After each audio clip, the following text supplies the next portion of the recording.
Welcome you to the session on servant leadership on agile projects.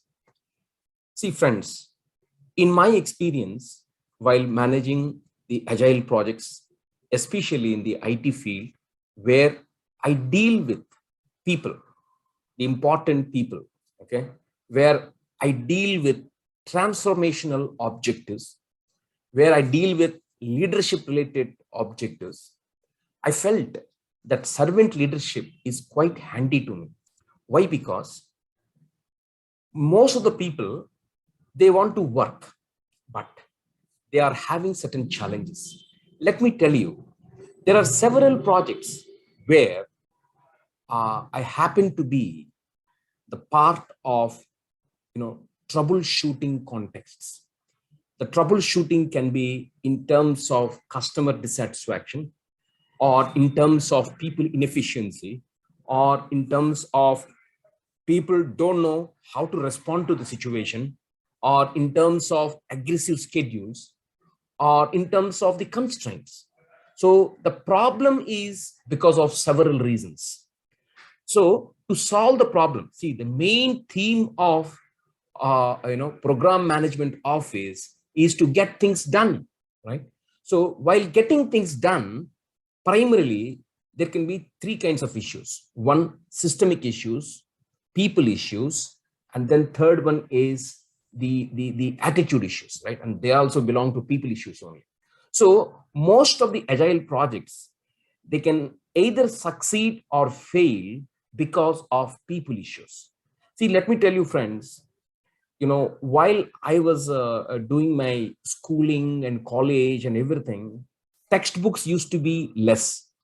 That means information used to be less, and the teacher guidance used to be more. So today the information is more. That means on one subject you have several textbooks.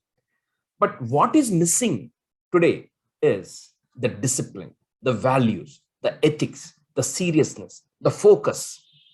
Okay, the joy of being part of a great objective. Okay, those things I feel my teachers, my education system, and the people with whom I have associated, they taught me. And today, if you ask me, after being in IT industry for 25 years, what is giving me marketability is those values. What I'm conveying here is, today the IT industry, or for the sake of it, the knowledge industry, is suffering from the very disease of not having proper attitude, not thinking properly about your career. Everybody thinks that, it is about money. Okay, I get salary there, I get salary here, or so people are looking mostly in monitoring terms. But I believe monetary terms are one aspect, important aspect. But more than that, my friends, the part of a great journey, the part of a great cause, the part that, I am learning more good skills, that is important. Because most of us are surviving in a private industry. That can be IT domain, or that can be a construction domain, a mobile automobile domain, or a film industry. But in this particular private industry, job is not guaranteed for 30 years. Believe me, my friends, given the current expenditure that is happening around us, we have to work minimum for 30 years. Let me tell you, minimum 30 years we need to serve. Okay. Now, for that, skill is important. More than the skill, the attitude is our altitude. I repeat, my friends, the attitude, our attitude is our altitude. The value system is what gives us the main bread. Because, my friends, this value system, the proper attitude, that actually takes us long, long way. And it gives us satisfaction that we are part of a great projects that we turned from red to green. Now, why I'm giving this context? I'm giving this context because while serving the projects in my 25 years of experience, I found that servant leadership is a great tool for me, where I can not only help to rescue the problem, but also I help the team. See, friends, today gone are the days where you can look at your designation and nobody is going to run after you. Believe me, my friends, today, the people on the ground are powerful. The people who are in touch with the product, that can be a developer, a tester, or the person who is close to customer, they are powerful. This is fact. If you're a vice president, if you're a director, if you're a head, well, it doesn't matter. It's just only a designation. The reality is you all need to serve your ground force so that the ground force serve the customers or the product consumers effectively and revenue comes, and that is what you share.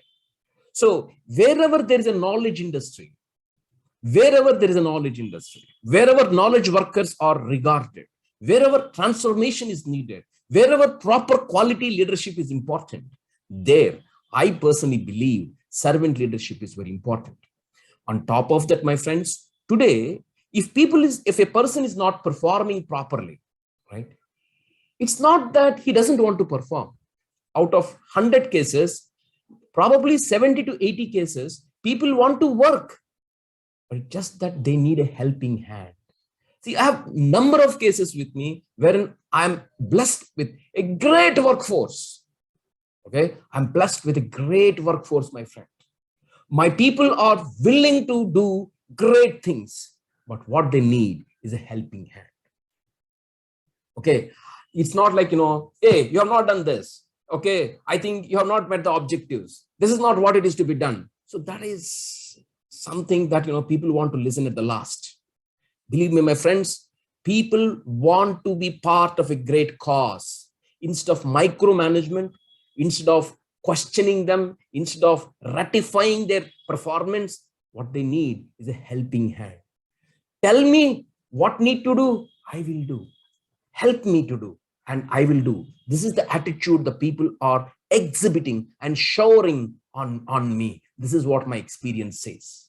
So my friends, I'm telling you, if your child, instead of saying, why did you not get good marks? I have provided you this great education to you. Okay. And I purchased so many textbooks. Compared to your friend, I have given you great amenities to you. Why are you not getting good marks? That is not a child wants today, my friend. The child wants, I did not understand this problem. Can you help me? Can you help me to plan better? Can you help me to get more runs, more score? So this is what a child wants. A child wants, father and mother, I wanted to be a good child, a good student. What I need is I want to be understood. Instead of questioning me after the exams, I want you to help me how I can solve. Yes, in a classroom, the teacher cannot provide focus to all the students equally. So I could able to get something, but at home, when I'm working, can you help me? So instead of putting in a questioning way, can you help me? I want to do. So likewise, my workforce also says, I wanted to come extra mile. I want to do everything possible at my command, but these contexts are new to me. Can you help me? This is the the behavior the workforce with which I'm working are exhibiting. I'm very impressed, and this is where the servant leadership comes handy. Friends, I'm telling you, I'm not telling that servant leadership is the only leadership style. No, I'm not telling. Every leadership style is important given a specific contexts. But wherever there is a transformation is needed, wherever you wanted to have a participative leadership style, this is where your servant leadership comes as a handy tool. So I wanted to work on this concept today. I want to explain the servant leadership based upon my own experience, and see let's see how we can take it forward. Okay, so with this, I am sharing my screen, friends. 1 second. Okay, so yeah, so friends, so in this session, we are going to discuss servant leadership. What is servant leadership? Where this is applicable and why this is needed. Okay, why this is needed. And then what are the characteristics of servant leadership? What are the 4 primary duties a servant leader will do on agile projects? What are the 12 principles that a servant leader will exhibit in managing the projects? And lastly, what are the anti-patterns? When I say anti-pattern, that means our servant leadership can be misused. We have to be conscious that, there are some people who can misuse the servant leadership. So I wanted to explain this concept based upon my experience. Let me get on to one by one. What is servant leadership? See, friends, a servant leader is a servant first. Believe me, my friends, I want to tell you one thing. I come across people whom I think, they're good project managers. They have done, they managed projects well. And in their projects, they did not use the concept called stand-up meeting, but however, they used to have this stand-up meeting in a different format. They can definitely be, a good servant leaders on agile projects, is what I thought, within my own examples. But then I realized, my friend, not every project manager can be fit to a Scrum Master. Not every delivery manager or a PMO head, or not everybody can be a servant leader. I realized that for some people, they cannot fit into servant leadership because they primarily do not understand the art of servant leadership. Okay, I want to tell you one example. Friends, I happened to visit Arunachalam, which is in Tamil Nadu, where I visit an ashram, okay, Ramana Maharshi ashram. Now, along with our family, we stayed together and we spent a very happy 3 days. And the stay is very comfortable, and those 3 days was peaceful. And then at the end of the third day, my father and myself went to pay some fees, the money to donate. And then when I want to donate a money, then that person said, "Sir, if you are happy for the last 3 days, that is sufficient for us. At this point in time, we are not taking any donations because by God's grace, we are having enough money. What we need is, if you can tell us in what way we can improve our service, then that will be a great gift to us." This is what he told. And believe me, my friend, I really got shocked. I thought, can those people will be, am I seeing this? Is it real? It's what I felt. So friends, I'm telling you, servant leadership should be a servant first. That art, that he should be a servant first, right? A servant. What is the meaning of a service? Service meaning is you should forget yourself. You should see the overall objectives. You should have a strong desire to serve. And the servant leader focuses on what he or she can do for their people. See, if you see father and mother, right? I'm telling you, they are important figures. I always consider father and mother are the gods on the earth for us, right? If I look back, how my father and mother worked for me, bringing myself, I can't explain, and the kind of hardship they went, the kind of compromises they went through in terms of shaping up the children. We were, in a very hardcore villages, right? In those villages, if somebody studies up to 10th class, that itself used to be a great education at that point in time. Or if you just say a plus one and plus two, if you study in that village, that used to be a very great education. So from there, I got shaped up to such a level, and that's because of the hardships my parents have, instilled in myself, the discipline. So at the end of the day, my friend, they compromise a lot in their charming years, and they want to see the happiness of the child. That's all they want. My mother gets up at 3 a.m. She used to make me up by 4 a.m. And the house is very neat, and the books are there. In the night before sleeping, I used to keep the books left and right. And then by the time I get up, the books are organized. What my mother wants is, if I achieve or score well in my objectives, that's what she wants. My father, see, I by looking at the way household things, I used to ask my parents, I can go to the market and I can bring in some vegetables, some rice, kind of a thing. I can be of help. Then my father used to say, no, in this time, if you study one paragraph and if you get one question right, that is sufficient. Rest will take care. Please manage it. So that is the service, right? Once you become parent, you will actually understand the art of the service. Like, you want the best of the child, and you want to go any far for that. You want to see the smile on the face of the child. You can't bear the tears on your child. So this is how we have to treat our own people at workforce.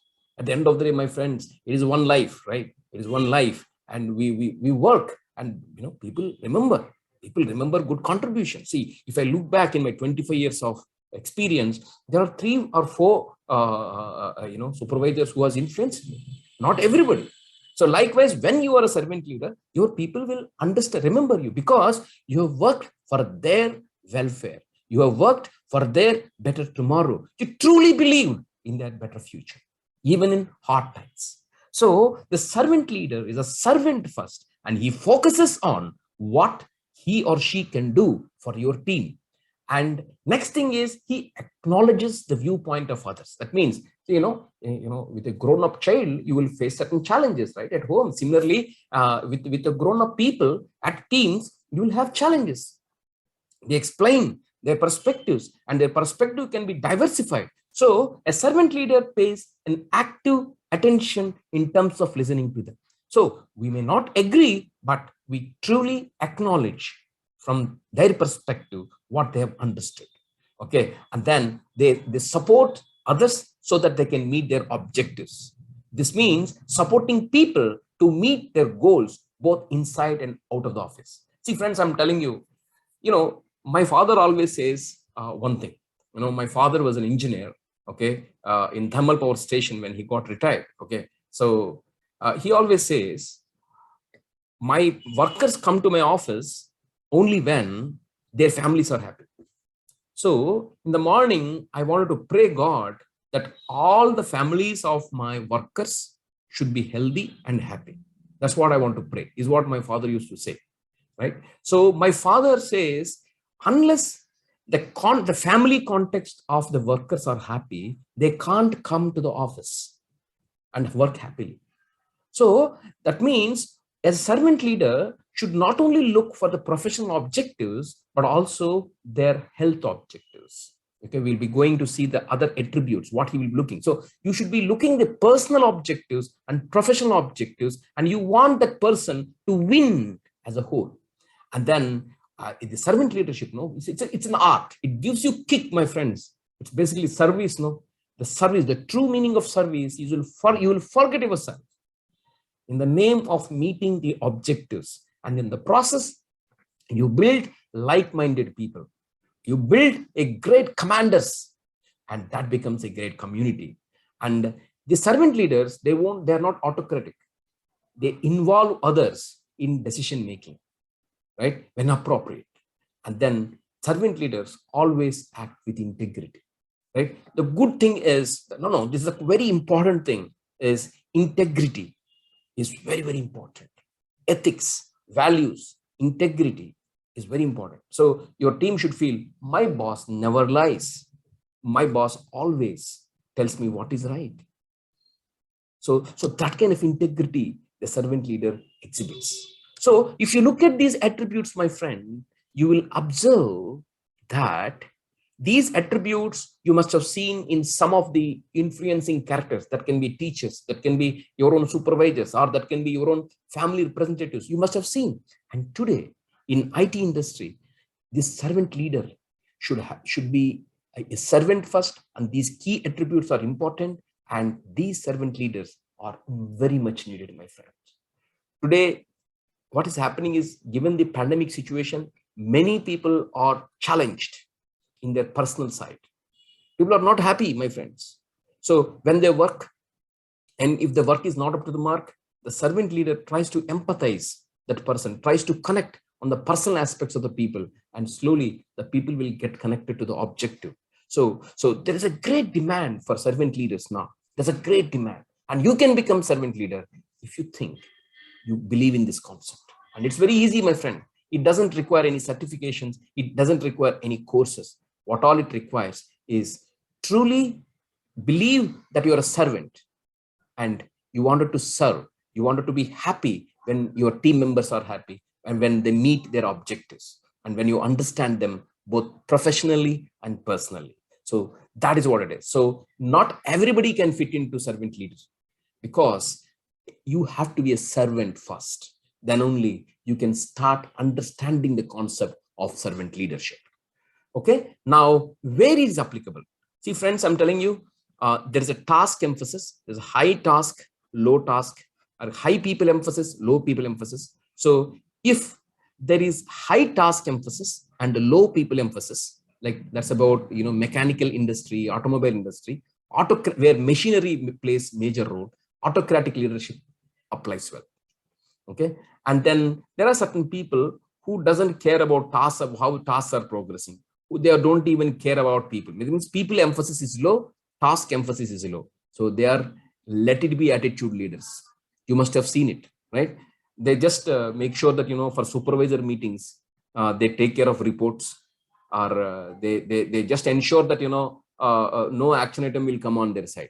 So they appear as if they're taking everything, but when the tasks are not progressing, when the outcomes are not coming, that means the task emphasis is low and people emphasis are low. So if you ask them, no, say what is happening there?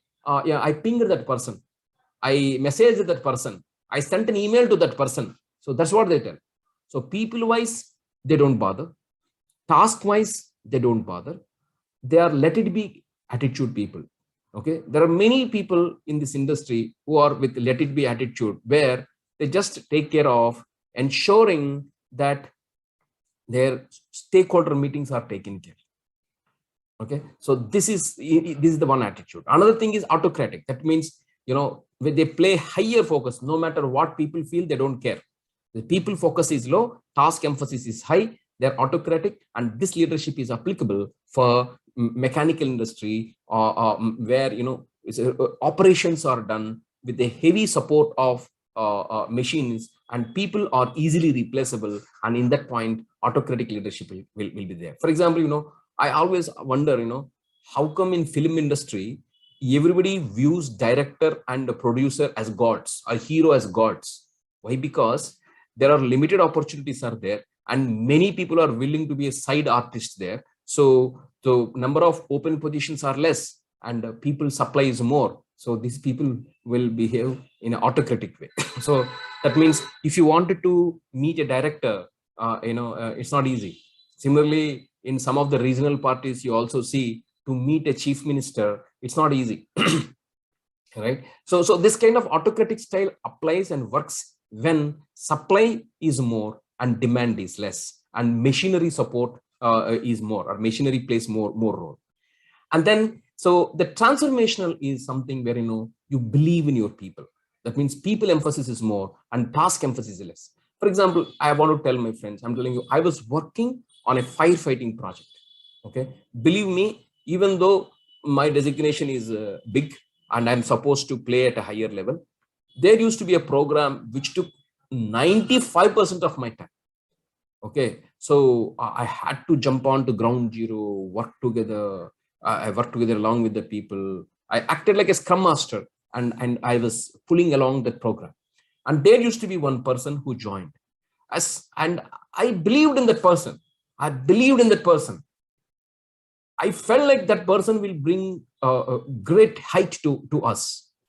And believe me, my friend, that person brought a lot of peace to us. A lot of peace to us. You don't know how much amount of time I used to spend for that program, but that person has really brought great peace to us. That person said, "I take care of it. You forget it." How it happened? How it can happen? Unknowingly, I believed in the people. Truly, I believe in people. Similarly, my supervisors truly believed in myself. When supervisors truly believe in us, and they connect to us in a positive way, we actually bring lot value than what their expectations are. Goals and objectives are not needed. It's just that, we will make our supervisors proud.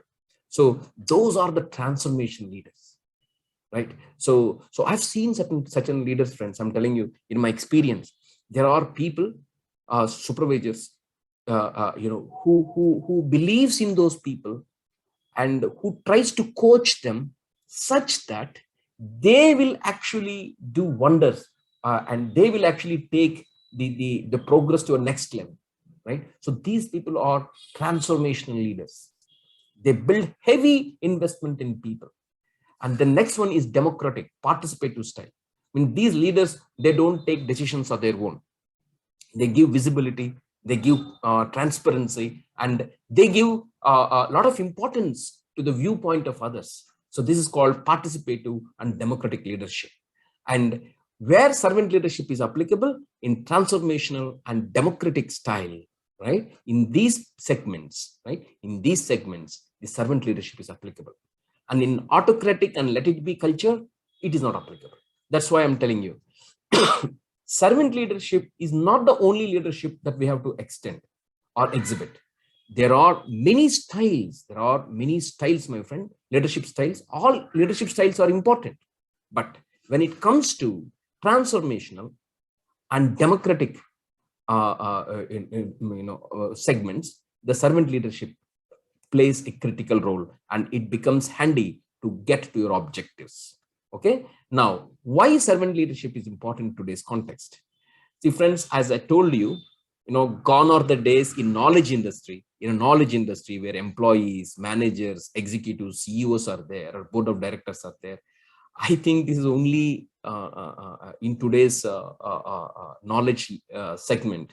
This is only for sake of, to represent it. But in reality, my friend, the CEO should support his next level reportees. His next level reportees should help the managers, and managers should help employees, and employees should help the customer objectives. And ultimately, the customer will actually be happy with the services of the employees. So it is no longer employees report to managers, execute. This is what it looks like on a paper. Okay, this is just to make sure that, to take care of the abnormal situations. But reality is, your employees who are on the ground are more powerful. That is the reality. See, if your organization need to succeed, if your account need to succeed, if your project need to succeed, your employees should feel the warmth of what you're telling. Friends, I'm telling you, the World Cup winners of the team, whether it is football or cricket, you see, at the quarterfinals, they were the team usually they were almost in a situation of getting out of the competition, but somehow they survive. And then later on, they believe in themselves. They feel empowered as a team, that the spirit of team is getting built in them, and then they will be they feel the value of themselves, and the moment they feel that particular team bonding, and the wonders will start. Believe me, my friends, I am actually working on one certain assignment wherein we wanted to work to bring in more productivity. When we are asking for more productivity, there used to be a lot of resistance. Then what happened is, I happened to perform the role of a scrum master for certain teams, where I feel the team chemistry is good, the team bonding is good. When the team bonding is good, when the people truly believe that everybody are working for each other and everybody is connected with the objective, right? So then suddenly the productivity starts increasing. Why? Because the moment the people believes that, they are enabled, they're trusted, the rest chemistry will go on its own. So reality, my friend, in a knowledge industry, in a transformational, in a democratic, in a participative leadership style, servant leadership is the only way to get things done nowadays. I am the manager, I am the executive. It's only for the paper, just to take care of the outliers or abnormalities. There are certain people who shows abnormal deviation. To address that, all these things will come. But otherwise, 95% of the days, it's like inverse. So only with servant leadership, we can actually achieve the objective. See, friends, I'm telling you, there was a situation for me to rescue a troubleshooting, to rescue a problematic program. Now I had two choices: whether I can invest time in rescuing in rescuing the program through identifying the the inefficiencies in the people and trying to address it. I did it to some extent, but it doesn't help me. So then I thought, no, that's not it is. I want to be a servant leader. I want to do their job. Let me see how I can support. So in the process, I understood one thing: when you are a servant leader, what happens is you are on the ground, you understand their challenges, and you can connect them well, and then the good people will get connected to you. You also will change your understanding based on ground reality, and the bad people who are actually not performing, they will be automatically separated out. Friends, I'm telling you, to address bad, there are two ways. One, you micromanage the bad. That is one option. The second thing is you increase the good so much that bad will become automatically visible. I believe in the second concept. That means you increase the good, you focus on the good, you focus on progress, automatically the bad will come out, right? There are a number of situations. There used to be a lead, okay? He was ineffective, okay? He was not able to do the reviews, but then that was not visible.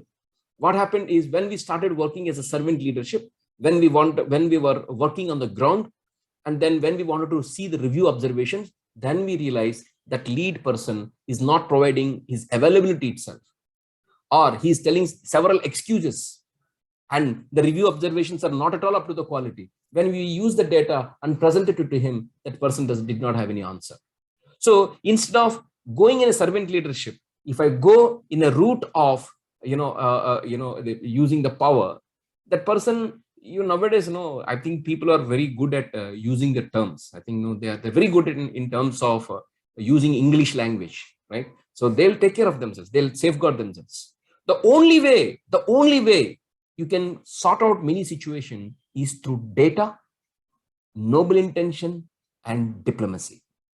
Because if you are going to be direct on the people, those people are going to eat away your mental peace, because those people will use rules and regulations in such a way to protect themselves. See, friends, I'm telling you, the intent is important. The intent with which you view the guidelines and principles is important. If your intent is wrong, you can misuse the principles as well. Now, we don't have that amount of luxury to take care of those people. We have projects. We have to ensure they are successful. There are good people who are willing to contribute. We have to focus there. But there are certain period of people, they will basically take away our mental peace. So my choice would be, go for a servant leadership. Go for servant leadership. Be on the ground. Be with the reality. Be with the data. Automatically, these people will be exposed. So three things: data, diplomacy, and noble intention. These three things are important. And as a leaders today, we have to master this art. Otherwise, we will basically be focusing on unreasonable parts or unproductive parts. And when you spend time on non-productive things for more time, you will also become non-productive. You are the direct proportion to how you spend your time. Are you spending time on progress, or on bad people or bad context? When I say bad, not adherence to ethics, not adherence to values, those people. I choose to work on servant leadership: data, diplomacy, and noble intention. These three things are very, very important. Okay, and servant leadership comes as a handy tool here. Now, why servant leadership is important? As I said, there are skill problem people are having, personal challenges people are having personal challenges, because gone are the global families. Nowadays, all families, combined families are not there. It's nuclear families. There's a lot of burden on the parents. So there's no good teacher now. So a parent need to be a teacher now. And you have to learn the doctorship also, because we see many doctors are they are basically more interested in terms of earning money. They'll use their knowledge to confuse you, to threaten you, to make you feel bad, saying as if you are infected with a big disease. and in the process they will make you agree for a surgery, and they take more money. So these kind of symptoms we are seeing many times. So when you can't believe in an engineer who constructs a building, when you can't believe in a teacher who constructs a person, and when you can't believe on the basic needs, the suppliers, right? When you can't believe in a lawyer, when you can't believe in a teacher, when you can't believe in a doctor, it's a great confusion.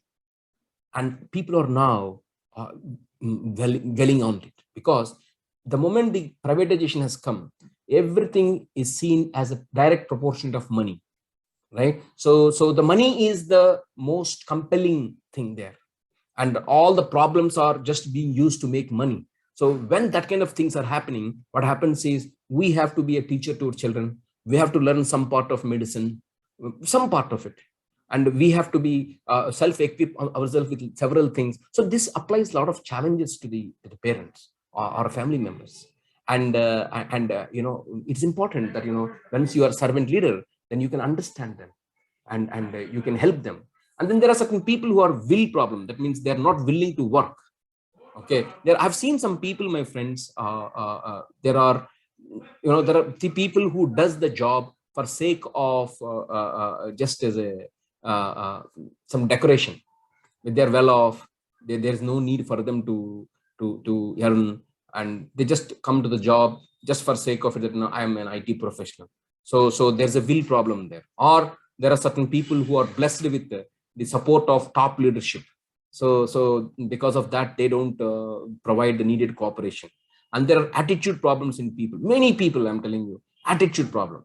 Okay, everybody, I'm telling you, my friends, I'm so annoyed in certain situation that even a 2-year experienced person is now talking as if he's having 20 years of knowledge. I don't know whether you have come across certain individualities or not.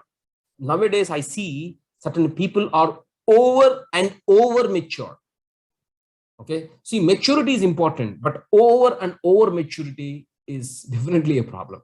I've come across people who show that kind of attitude, and they're so stuck in their own thinking that what they think is right, they're not ready to listen. So these kind of problems are there, and this can be solved with the help of servant leadership. Because see, servant leaders they talk in formal meetings, and they also talk and deal problems informally also with people. They try to connect with people. They try to understand it. They try to relate. They try to make people to reflect. And this is how they deal with the context. Okay. So now I want to talk briefly on what are the characteristics. Okay. So the characteristics are they listen, and they give empathy to the people. That means they'll try to look at the context from the point of view of the other person, and they give highest attention to the health and the overall well-being of the employees. And these servant leaders are self-aware. For example, let us assume that I happen to be a servant leader. Now, the kind of words I use, the way I deal with people will certain times hurt them. They may not express it, but say, for example, while dealing with my own team, even though the intention inside me is good, but certain choice of the words I use may hurt them. So they may not come and tell me, but this servant leader should retrospect. I spoke this kind of word with that person. Will it make him upset? Let me go and talk to them. So that self-awareness and self-introspection should be there within servant leader. Okay, and then persuasion. That means you should not leave in the halfway. Okay, the moment you are convinced that this objective is good, and this person today he is not willing to accept because that person's maturity is not there, or the person is not properly thinking. So servant leader will persuade through his subject matter expert, or he or she will persuade through bringing in them good referrals. So likewise, he will try to persuade. And then conceptualization. The servant leader basically conceptualizes the bigger picture, right? See, I'm telling you, my friend, the servant leader actually brings the whole vision where the company is working for, and he conceptualizes it. He brings that conceptualization in a simplest way so that everybody can understand it and everybody want to be subscribed to that. And then foresight, that means everything that we do, whether is it meeting towards that particular vision or not, to that concept or not. It's like a use case flow, a workflow for each decision, come backward, come forward. And stewardship, this servant leader is a person on the ground, right? So he doesn't care to come and be on the ground in the need of the hour, right? He is always on the fire line. He's always on the need of the hour, and he's ready to push up his sleeves and want to work, for the benefit of the team. Okay, and then the commitment to team growth. This servant leader is committed to the team growth, and at the end of the day, he will build such kind of people in the organization, wherein servant leaders will be multiple, and they're multiplied, and a community will get built. At the moment it is built, that organization will grow like anything. So these are the characteristics of a servant leader. Okay, so what are the 4 primary duties a servant leader performs in the role of serving the team? The number 1 is this servant leader shields the team from interruptions. That means, see friends, I'm telling you today, we are in a situation wherein even though at the outset we say we are a certain team is agile team, now during the sprint, many diversions will be there. Some work items will be added, work items will be deleted, or somebody will say they'll pull out certain subject matter experts and they say, I require you towards product backlog grooming. Can you please provide me 3 or 4 hours? So many diversions are happening. So this is not, see, servant leader is just not, conducting the Scrum product backlog refinement sessions and retrospectives. Am I doing? No, it's not that, friends. I'm telling you, it's about how parent monitors his child, right? So likewise, you have to monitor your team and you have to shield the team from both external interruptions from other parties and internal. Internal means, see, there are certain people within the team who will disturb others. They will not be noticed. You can't notice them unless you pay attention to every detail. You can't understand. There are certain people, I'm telling you, they basically, they're very good at talking bad about other members of the company and other managers, and they are always unhappy. I'm telling you, they are always unhappy. I've seen certain people. Okay, so what they do is they attract people and they disturb the productive people. So the servant leader is courageous to spot those anti-patterns and go and restrict them. So at the end of the day, unless your team is shielded from the interruptions, it is difficult to get productivity. Okay, and then second one is resolve impediments. See, the servant leader removes the impediments. Believe me, my friends, impediment resolution is the DNA of any servant leader. Okay, see, in the name of solving impediments, the servant leader connects to multiple people and influences with his workmanship or with her workmanship, and they try to build a great culture. Believe me, my friends, I happen to work in multiple programs and multiple organizations.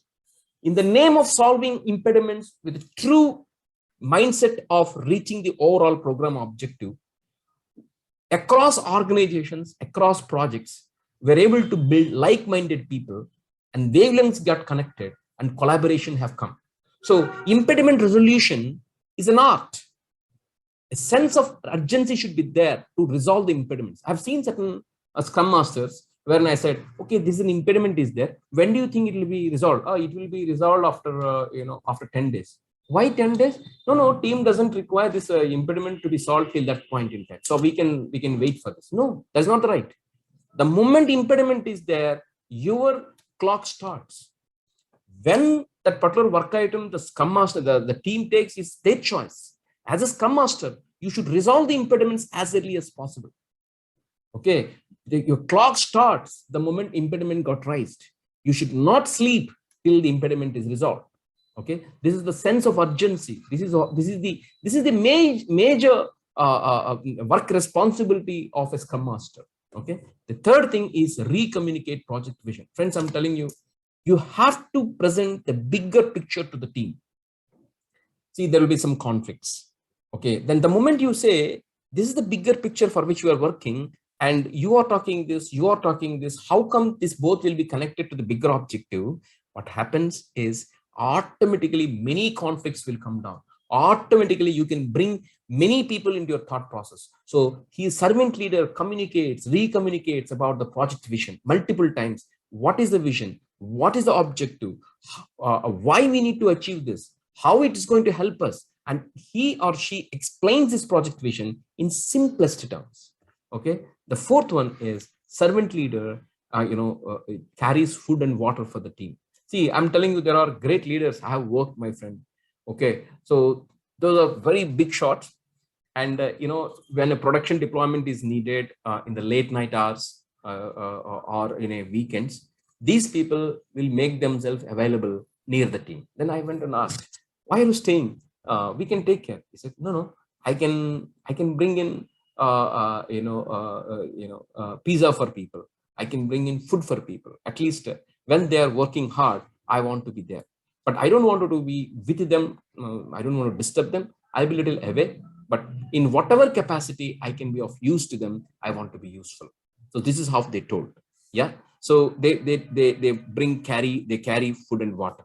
Okay. Now, what are the so far now we have talked about 4 primary duties. One, shielding team from the interruptions, both internal as well as external, remove the impediments to progress, recommunicate the project vision, and carry food and water.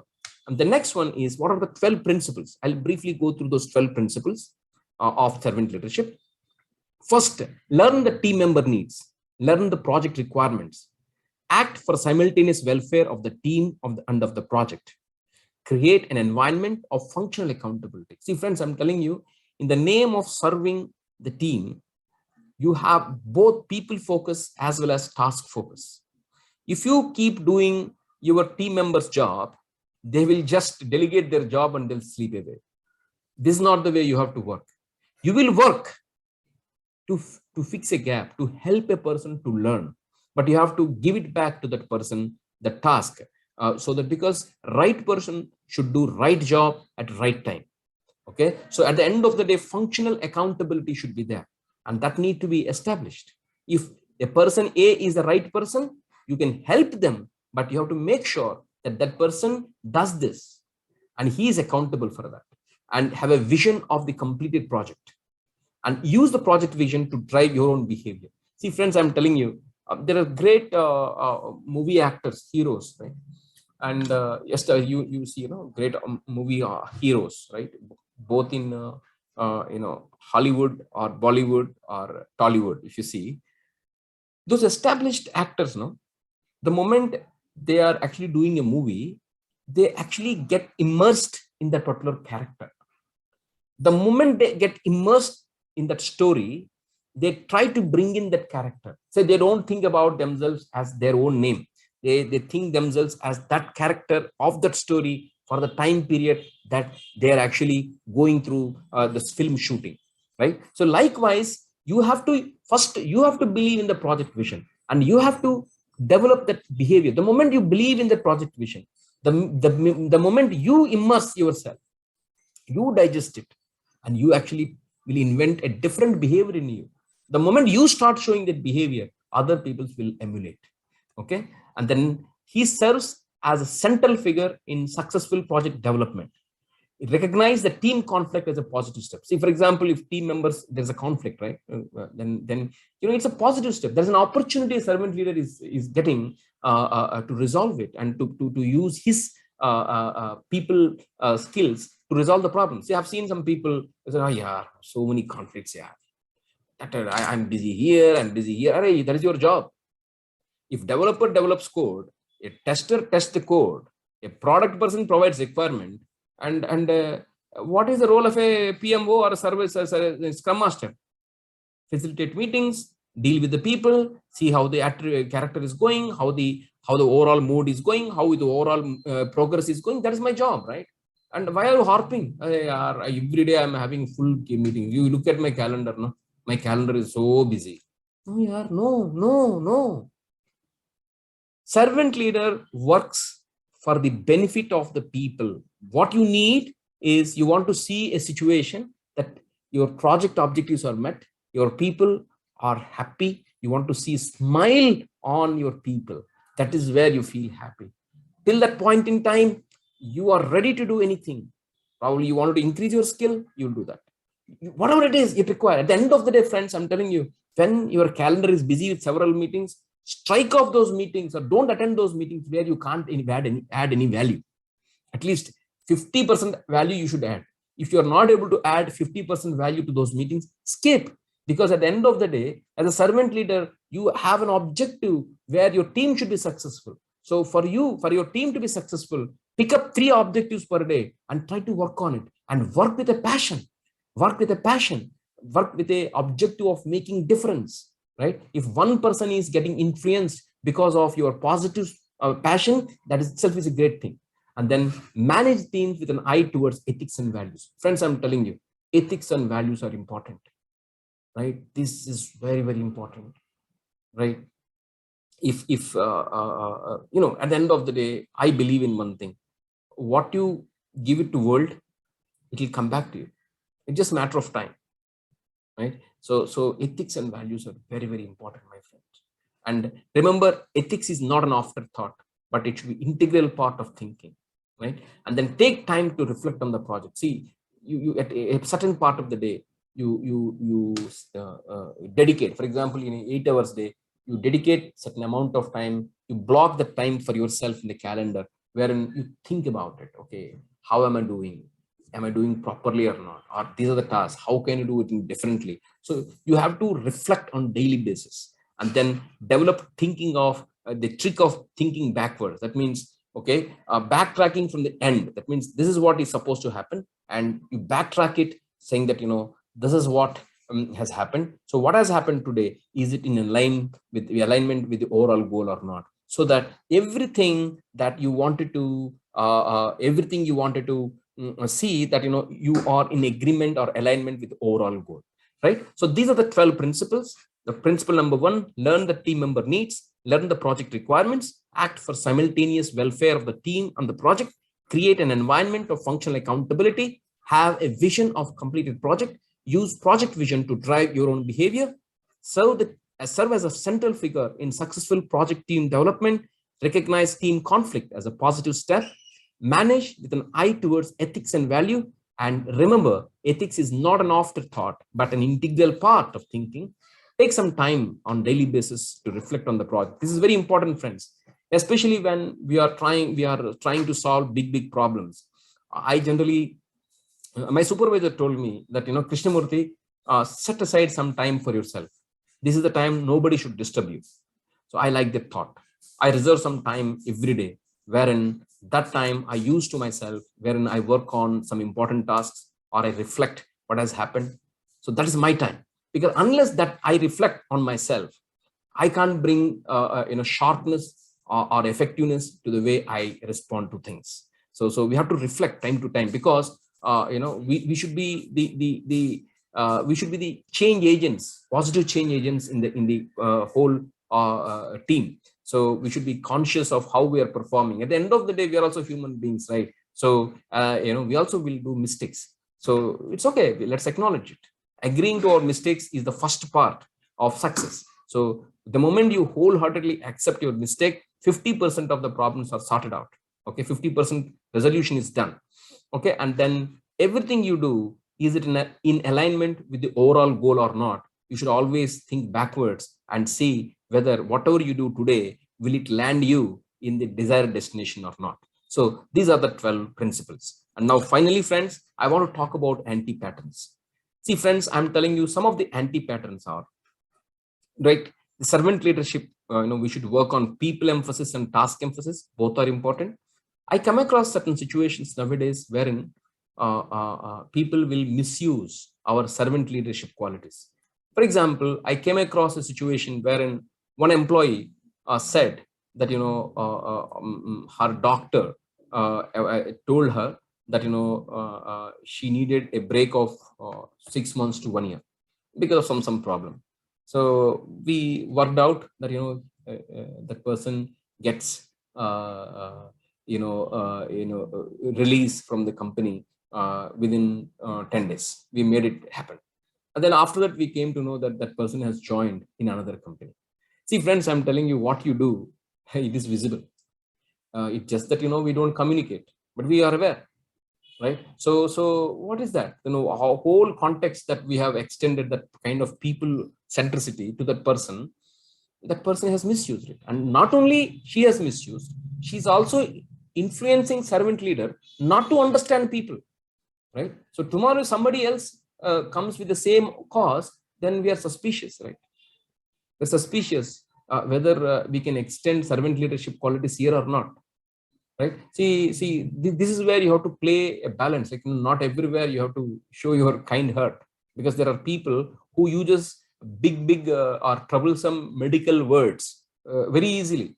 I have seen people, they use certain big medical terms and medical disease terms on their parents, on their grandparents, on their wife, and all. I have seen it, right? So people will misuse it.